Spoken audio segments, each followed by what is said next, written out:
And though our health we drank about.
National Weather Service in San Diego has issued a required weekly test for the following areas in extreme southwestern California: Orange County, Riverside County, San Bernardino County, San Diego County, and the coastal waters from San Mateo Point to the Mexican border and out 60 nautical miles, including San Clemente Island.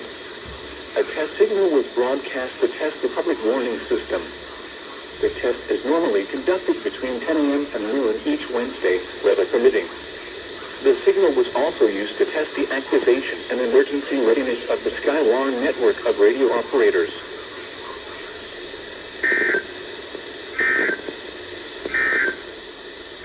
Now for the official national...